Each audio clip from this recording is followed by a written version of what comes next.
আসসালামু আলাইকুম রহমতুল্লাহ। আমরা এখন আলোচনা করব ইলেকট্রিক্যাল লেআউট ড্রয়িং সম্পর্কিত বিষয়গুলো নিয়ে। আসুন আমরা আমাদের বিএনবিসির কোড এবং অন্যান্য বিষয়গুলো দেখে নিই। ইলেকট্রিক্যাল লেআউট বলতে আমরা কি বুঝি, প্রথমে এটার আমাদের আগে ডেফিনেশন বা সংজ্ঞাটা আগে জেনে নেওয়া উচিত। যে ইলেকট্রিক্যাল লেআউট ড্রয়িং, আমি এটা ব্যাখ্যা করার আগে আমরা আগে একটা ছবি দেখি। এইখানে যে বিল্ডিং এর একটি ড্রয়িং দেখছেন, একটা ইন্ডাস্ট্রির।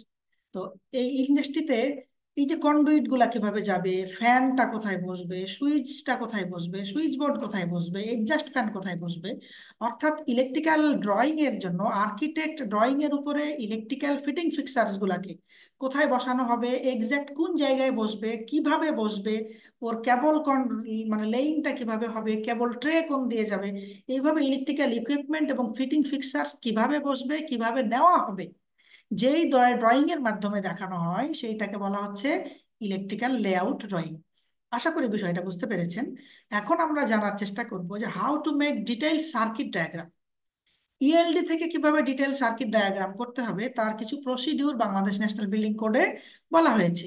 যেমন প্রথমে 5 বা 10 এম্পিয়ারের লাইট ফ্যান সার্কিটকে প্রিপেয়ার করতে হবে, ড্র করতে হবে। সার্কিট ড্রয়িং এ ফেজ কেবলের পাশাপাশি আর্থিং কেবলকে অবশ্যই দেখাতে হবে যখন আমরা এখান থেকে সিঙ্গেল লাইন ডায়াগ্রাম তৈরি করব।